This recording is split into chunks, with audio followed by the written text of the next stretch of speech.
The harsh ring of Marcus's phone cut through the darkness like a gunshot. He jolted awake, brain still foggy as he fumbled across the nightstand, knocking over a glass of water. The screen blazed bright. 2:17 a.m. unknown number. The empty space beside him seemed to mock him. Rebecca should have been home hours ago from her weekly book club. She'd left at 7 wearing a blouse he'd never seen before, expensive perfume trailing behind her. "Hello?" His voice emerged rough with sleep. "Is this Marcus Reed?" The voice was professionally detached. "Speaking." Marcus sat up, instantly alert. "Officer Daniels with Metro Police. Sir, I'm calling about your wife, Rebecca Reed. There's been an incident." Marcus's grip tightened on the phone. "What kind of incident? Is she hurt?" "She's been found in a compromising situation at the Westlake Motel. Emergency services have transported her to Memorial Hospital. You should come immediately." The Westlake Motel? That was across town, nowhere near her supposed book club. What was she doing there? "I can't provide more details over the phone. The emergency room staff will brief you when you arrive. I'll be there in 15 minutes. Marcus ended the call. He flipped on the lamp and threw on clothes, his lawyer's mind already cataloging inconsistencies from the past months. Rebecca's phone, always face down. The way she angled her laptop away when he entered. Those urgent work emails that always seemed to arrive during dinner. The fitness studio membership she insisted on despite having one closer to home. The drive to Memorial Hospital was a blur. Marcus ran a red light, barely registering it. The emergency room's fluorescent glare assaulted his eyes as he pushed through the sliding doors. "Rebecca Reed," he told the nurse at reception. Police called about her. Recognition and something like pity crossed the nurse's face. "Yes, Mr. Reed, Dr. Merritt will be out shortly." Marcus paced the waiting room, shoes squeaking against the waxed floor. When the doors to the treatment area swung open, he advanced on the doctor immediately. "Where's my wife?" Dr. Merritt gestured toward a private corner. "Your wife is in surgery. We're removing a foreign object that's become lodged internally. It's a delicate procedure, but she's stable." "Foreign object?" Marcus's mouth went dry. Dr. Merritt shifted uncomfortably. "I can't provide more specific details right now." A police officer approached them, younger than Marcus had expected from the phone call, with a face that seemed too boyish for his serious demeanor. "Mr. Reed," Officer Daniels extended his hand. "If I could speak with you privately." Marcus followed him to a small alcove. "Your wife was found in room 203 at the Westlake Motel. Security footage recorded a male subject leaving in a hurry shortly before the 911 call." "Who?" Marcus demanded. "Subject approximately 6'2", athletic build. We're working on enhancing the footage." Officer Daniels paused. The room showed clear signs of closeness. Marcus's vision tunneled for a moment. "I want to see her." "Sir, she's in surgery." "Doctor," Merritt protested, but Marcus was already pushing through the operating room doors. The surgical wings stretched before him. Through the window in the third door, he could see medical personnel clustered around a table. In the center lay Rebecca, unconscious. Before anyone could stop him, Marcus pushed into the operating room. The surgeon was holding something, unmistakably a toy, massive and grotesque, as a nurse tried to block Marcus's view. "Sir, you cannot be in here!"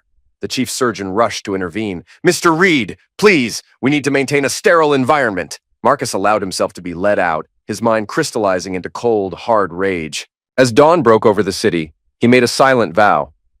Rebecca would pay for her betrayal, and whoever her lover was, he would destroy him completely. 3 hours later, Marcus sat in Rebecca's hospital room, watching her regain consciousness. Her eyelids fluttered open, confusion giving way to recognition, and then naked fear when she saw his expression. "Marcus!" Her voice was barely audible. "What happened?" "That's what I'd like to know." His voice was arctic. "Why don't you tell me about your evening at book club?" Rebecca's fingers clutched at the hospital blanket. "Everything's fuzzy." "Room 203, Westlake Motel?" Marcus leaned forward. "Remember now?" The color drained from Rebecca's face. A tear slid down her cheek. "Marcus, please! Who is he?" The question sliced through the air. "His name is Connor," she finally whispered, each word seeming to physically pain her. "Connor Alvarez. I met him at Elite Fitness Studio 3 months ago." 3 months of lying to my face. Marcus's voice was deadly quiet. 3 months of betrayal. "It wasn't supposed to happen," Rebecca said desperately. "He was my personal trainer. We talk after sessions. He made me feel... Spare me the romance novel, Marcus cut her off. I want details now. Connor trains the advanced clients. Rebecca wiped at her tears.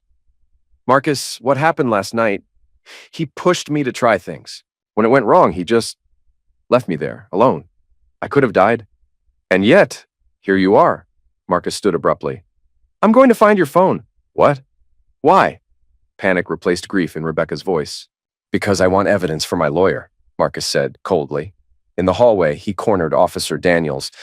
I need my wife's phone. It's evidence of her affair with Connor Alvarez. He's a trainer at Elite Fitness. Daniels raised an eyebrow. She identified him? Yes. And I want to see every message between them. The phone is currently evidence in our investigation, Daniels explained. An investigation into what? A game gone wrong? Marcus's voice cut like a blade. Or are you charging him with abandonment?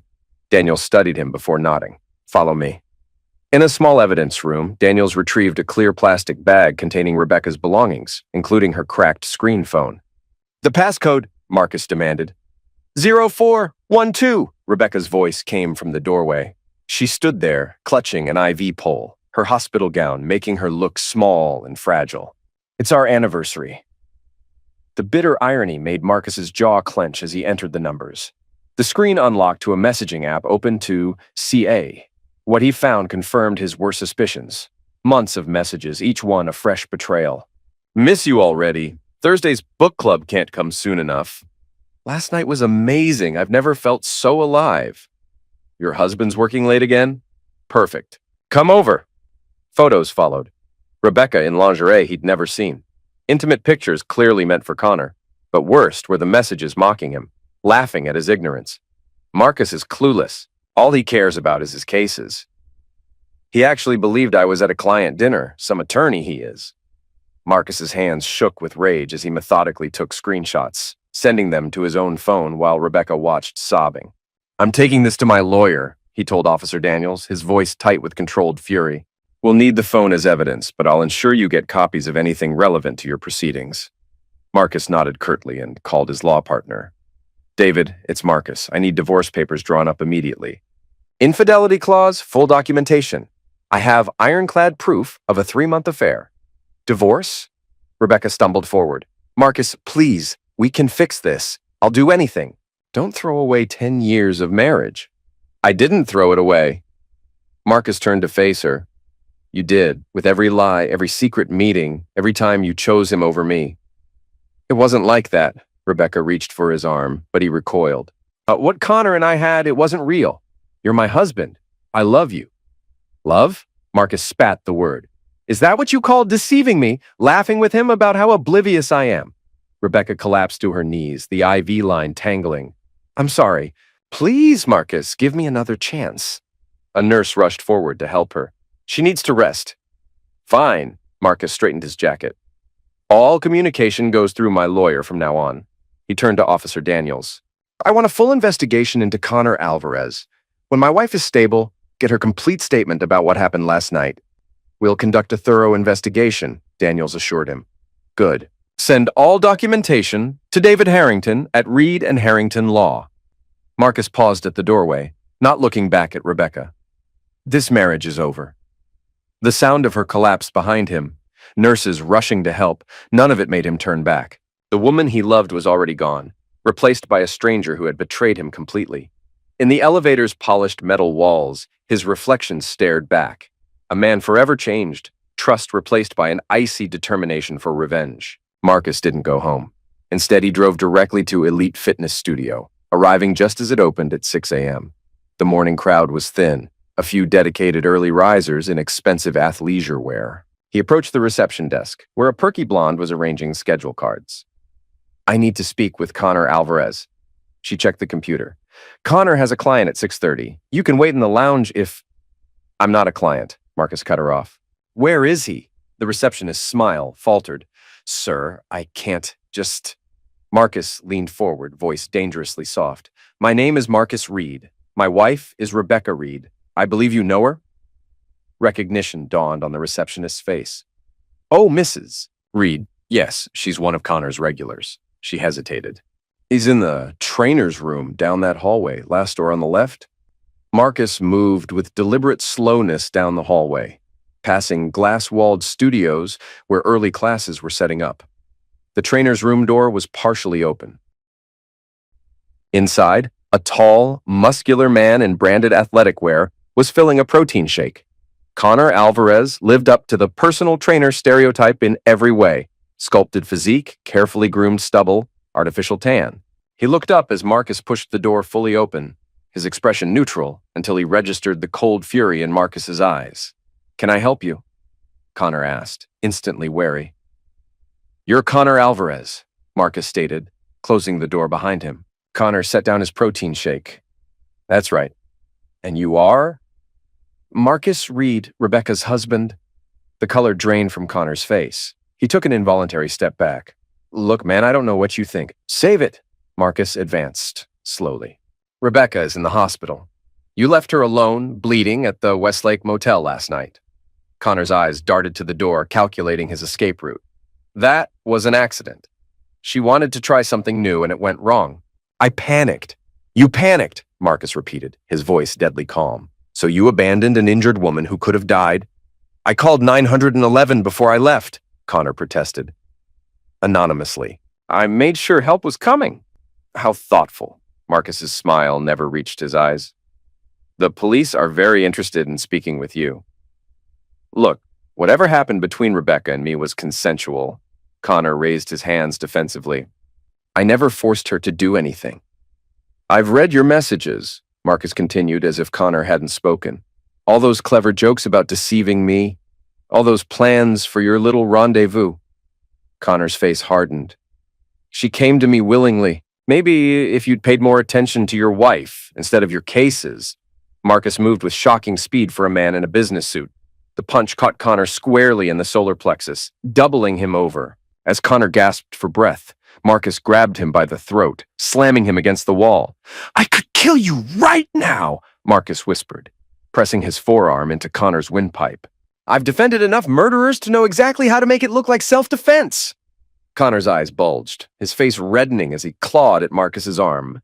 "But that would be too quick," Marcus continued, easing the pressure just enough to let Connor draw a ragged breath. "I want you to suffer. I want you to lose everything, just like I have." He released Connor, who collapsed to the floor, coughing violently. "The police will be here soon." Marcus straightened his cuffs. "I've already filed charges for reckless endangerment and abandonment. By tonight, your face will be all over the news. The trainer, who left his lover to die after a game gone wrong." "You can't prove anything," Connor rasped, still on his knees. Marcus laughed coldly. "I'm one of the top criminal attorneys in this city. I have Rebecca's statement, security footage from the motel, and your text messages discussing your plans for last night." He leaned down. "You're finished in this town. No gym will hire you. No woman will trust you. Your life as you know it is over." Connor lunged upward, swinging wildly. Marcus sidestepped easily, the boxer's reflexes from his college days still sharp. He caught Connor's arm and twisted it behind his back, forcing him face first onto the floor. "That's assault," Marcus informed him conversationally, his knee pressed into Connor's spine. "Now we can add that to the charges."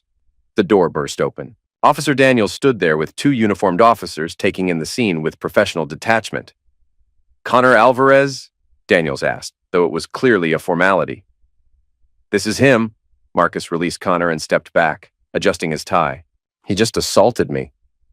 "Mr. Alvarez, you're under arrest in connection with the incident at Westlake Motel last night," Daniels recited, nodding to the uniformed officers who roughly hauled Connor to his feet. "You have the right to remain silent."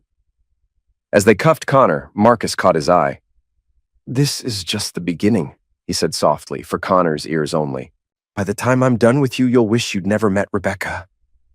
Connor's face contorted with rage and fear as the officers dragged him out through the main gym floor, past shocked clients and staff. The walk of shame was exactly what Marcus had wanted. Public humiliation, the first installment of his revenge. Marcus followed at a distance, savoring the spectacle. As they pushed Connor into the back of a patrol car, several onlookers were already recording with their phones.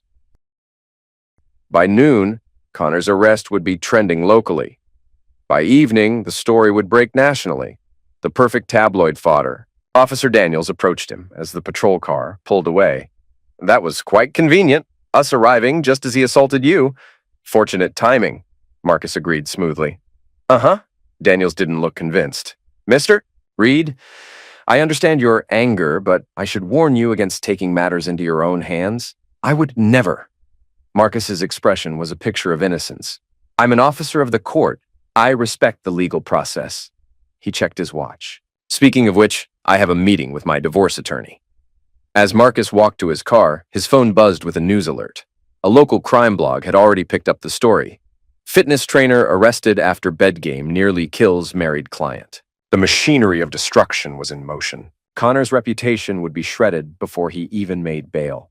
And Rebecca? Her humiliation was only beginning.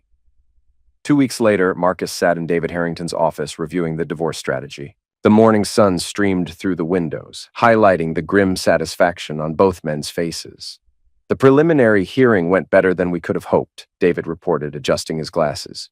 Judge Kowalski was visibly disgusted by the evidence. The infidelity clause in your prenup is holding firm. Break it down for me, Marcus said, leaning forward. The house is yours. All financial accounts remain in your control. Both vehicles stay with you. David tapped each point with his pen. Rebecca gets only what she brought into the marriage, her personal effects, pre-marriage savings, and her Volvo. What about her claim to the firm? Denied completely. The judge was particularly unsympathetic given the circumstances. David shuffled through more papers. She's responsible for all medical bills related to the incident, approximately $75,000. The judge cited her reckless behavior as justification. Marcus nodded, expression carefully neutral. And Connor Alvarez? Charged with reckless endangerment, criminal negligence, and assault. Looking at 5 years. David allowed himself a small smile. The DA is pushing hard after 2 other women came forward with similar stories. Other women? Marcus raised an eyebrow. Apparently, our Meister, Alvarez made a habit of seducing his clients, pushing boundaries, then abandoning them when things went wrong. David pulled out a news clipping. Elite Fitness is facing multiple lawsuits. They've terminated his employment and are doing major damage control. A knock interrupted them. David's assistant entered with a thick envelope. The final divorce decree just arrived, she announced. And Mr. Reed, Detective Torres is here about the Alvarez case. Detective Richard Torres, who had replaced Officer Daniels as lead investigator, entered, looking grim. Mr. Reed, Mr. Harrington? Thought you'd want to know Alvarez accepted a plea deal this morning. Terms? 5 years. Eligible for parole after 3. Mandatory counseling and registration as an offender. Torres handed over some paperwork. After the 3rd victim came forward, his attorney advised him to take the deal. The 3rd? Marcus asked sharply. Torres nodded. College student, not even one of his clients. Met her at a bar. Same pattern of behavior. She's been too afraid to come forward until now. Marcus absorbed this, jaw working silently. And Rebecca's testimony? Crucial to the plea deal. She provided detailed accounts of how Alvarez gradually escalated their encounters, pressured her into more extreme acts, then abandoned her. Did she mention how willing she was? Marcus's voice hardened. How she laughed with him about deceiving me. Mr. Reed, Torres's tone was carefully neutral. Your ex-wife was manipulated by a predator. She was a willing participant. Marcus cut him off. Don't paint her as an innocent victim. Torres simply nodded. The DA's office will send formal documentation for your records. After he left, Marcus stared at the divorce decree, its official seal gleaming mockingly. Rebecca's lawyer called this morning, David said carefully. She's in dire financial straits. Not my concern. The medical bills alone are over $75,000. Then there's her legal fees, lost wages from being fired. David spread his hands. She's facing bankruptcy. Good, Marcus said coldly. She's desperate. Her lawyer says she might try contacting you directly. She already has. Marcus pulled out his phone, displaying dozens of missed calls and unread messages. Letters to my office, emails, voicemails. I've blocked her on everything. The intercom buzzed. Mr. Harrington, Miss Reed is here. She's quite insistent about seeing Mr. Reed. Marcus's expression darkened. Tell her. The door burst open, and Rebecca rushed in. She looked nothing like the polished fitness enthusiast from weeks ago. Her designer clothes had been replaced by worn jeans and a simple blouse. Dark circles shadowed her eyes, and her carefully maintained highlights had grown out. Marcus, please, she began, voice breaking. I know I have no right to be here, but you're right, you don't. Marcus stood, buttoning his suit jacket. David, call security. Wait. Rebecca moved further into the room. I've lost everything. Elite fired me. No one will hire me after what happened. I can't even make rent. And how is that my problem? Marcus's voice could have frozen fire. Did you consider consequences when you were sneaking around with Alvarez? When you were laughing with him about deceiving me? I was wrong. Rebecca's eyes filled with tears. So terribly wrong. But 10 years of marriage has to mean something. It meant everything to me. Marcus cut her off. Until I found out it was all a lie. Not all of it. Rebecca pleaded. What we had was real. I just got lost. Connor was... Don't say his name. Marcus slammed his hand on the desk, making Rebecca flinch violently. Don't try to explain or justify what you did. I'm not justifying it. Rebecca's voice rose desperately. I'm trying to apologize. Apologize? Marcus laughed bitterly. For what part? Betraying every vow we made? Making a fool of me? Throwing away our marriage for a personal trainer with a history of predatory behavior? I was unhappy, Rebecca whispered. You were always working, always at the office. Connor seemed to see me when you didn't. Saw you so well he left you bleeding in a motel room? Marcus's voice dripped contempt. Is that the great understanding you're talking about? Rebecca's face crumpled. He's going to prison. Isn't that punishment enough? Do you have to destroy me too? I didn't destroy you, Rebecca. You destroyed yourself. Marcus moved toward the door, pausing only when Rebecca called out one last time. I still love you, she whispered. Marcus froze, then turned slowly. For a moment, something flickered in his eyes. Pain, perhaps, or a ghost of the love they once shared. But it died quickly, replaced by cold resolve. Love doesn't lie, Rebecca. Love doesn't betray. What you feel isn't love. It's desperation. He nodded to the security guards who had finally arrived. Remove her from the building. As the guards gently but firmly escorted Rebecca out, her broken sobs echoed down the hallway. Marcus watched impassively, feeling nothing but a grim satisfaction that justice, his version of it, had been served.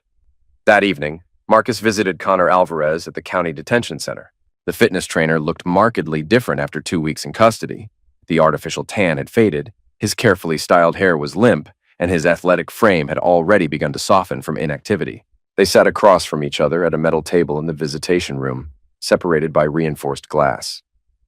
Connor picked up the phone reluctantly. Come to gloat? His voice was rough, defeated. I came to make sure you understand something, Marcus replied calmly. 5 years is the beginning of your punishment, not the end. Connor's expression hardened. Haven't you done enough? My career is over. My reputation is destroyed. I'll be a registered offender for life. You left my wife to die, Marcus said simply. You manipulated her, used her, then abandoned her when things went wrong. She came to me willingly, Connor insisted. Rebecca wanted excitement, adventure, things you weren't giving her. And now you'll both pay the price for that excitement. Marcus leaned forward. I've ensured that every prisoner in your cell block knows exactly why you're there, what you did to those women, how you left them when they needed help. Connor's face paled. You can't do that. That's already done, Marcus cut him off. I have many clients in this facility, some quite influential. He smiled thinly. Prison is a dangerous place for men who hurt women, Connor. You're threatening me. Connor's voice shook slightly. I could report this. Report what? A conversation? Marcus chuckled coldly. Who would believe you over me? I'm a respected attorney. You're a disgraced trainer with a pattern of predatory behavior. Connor slumped in his chair, the full weight of his situation finally settling on him. What do you want from me? I want you to suffer, Marcus said simply. Every day for the next 5 years, I want you to wake up knowing your life is over because of the choices you made, the women you hurt, the lives you destroyed. He stood up. Including mine. Rebecca sent me a letter, Connor said suddenly. She said you've left her with nothing, that she's living in her car. Is that true? Consequences, Connor, Marcus replied evenly. You both made choices. Now you both face the consequences. She doesn't deserve that, Connor leaned forward urgently. I pursued her. I manipulated her. She was vulnerable because you were never there. Save the excuses for your parole hearing. Marcus cut him off coldly. They won't help you there either. As Marcus turned to leave, Connor called after him. She really did love you, you know. Even while she was with me, she talked about you constantly. Marcus paused, his back still turned. Then she should have remembered that before destroying everything we had. He walked out without looking back, Connor's desperate calls following him down the corridor. Outside in the parking lot, Marcus sat in his car for a long moment, finally allowing himself to feel the full weight of what had happened, what he had done. His phone buzzed with a text from an unfamiliar number. Marcus, it's Rebecca. I'm staying at the Western Shelter downtown. Please, I have nowhere else to go. Can we talk? Just once? Marcus started the engine without responding. The shelter was in one of the worst areas of the city, a place for the truly desperate. For a moment, he pictured Rebecca there, surrounded by strangers, her life reduced to a cot and a shared bathroom. The woman who had once hosted dinner parties for judges and politicians now standing in line for a meal. He drove home to his new high-rise apartment, the city lights spreading out below him like stars. As night fell, Marcus stood at the window with a glass of scotch, watching the urban landscape transform. The man Rebecca had married, trusting, forgiving, somewhat naive, was gone, replaced by someone harder and colder. He'd destroyed her completely just as she'd destroyed him. An eye for an eye, a life for a life. Yet as Marcus raised his glass in a mock toast to his victory, the emptiness inside him seemed to expand. He had won, Rebecca was ruined, Connor was imprisoned, but the hollow space where his heart had been remained unfilled. Tomorrow he would return to court, to his cases, to rebuilding his life without her. But tonight, alone in his fortress of glass and steel, Marcus Reed faced the truth he had avoided for weeks. Revenge had cost him the last shreds of the man he used to be. The city lights blurred as unexpected tears filled his eyes. He brushed them away angrily, draining his scotch in a single swallow. Weakness was a luxury he could no longer afford. Marcus picked up his phone and deleted Rebecca's message without reading it again. Then, after a moment's hesitation, he dialed a number he'd called at least a dozen times in the past 2 weeks. Western Shelter, a tired voice answered. "You have a resident named Rebecca Reed," Marcus said, his voice carefully controlled. "Tell her she has a hotel room paid for at the Mayfair downtown. 1 month. After that, she's on her own." He hung up before the shelter worker could respond. It wasn't forgiveness. He would never forgive what Rebecca had done. But perhaps it was acknowledgement that some small part of the man he used to be still existed after all. Tomorrow, Marcus would continue building his new life from the ashes of betrayal. But tonight, he allowed himself one small act of mercy.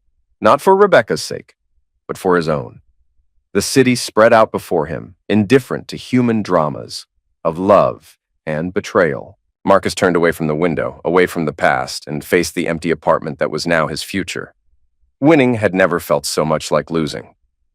6 months later, Marcus stood in the courthouse corridor, having just won a high-profile case. Reporters crowded around him, microphones thrust forward. "Mr. Reed, your client was facing 20 years. How did you manage an acquittal?" Marcus gave them his practiced media smile. "The evidence simply didn't support the prosecution's theory. The jury saw that." As the press conference wound down, Marcus caught sight of a familiar figure at the far end of the hallway. Rebecca stood watching him, looking both better and worse than the last time he'd seen her. She'd gained back some of the weight she'd lost, her clothes were neat if inexpensive, but there was a hardness in her eyes that hadn't been there before. As the reporters dispersed, she approached cautiously. "Hello, Marcus." "Rebecca." His voice betrayed nothing. "What are you doing here?" "I had to return some paperwork to the DA's office about Connor's case." She hesitated. "I saw in the docket that you were here today." An awkward silence stretched between them, 10 years of marriage reduced to uncomfortable small talk in a public hallway. "You look well," she finally said. "I heard you made a partner."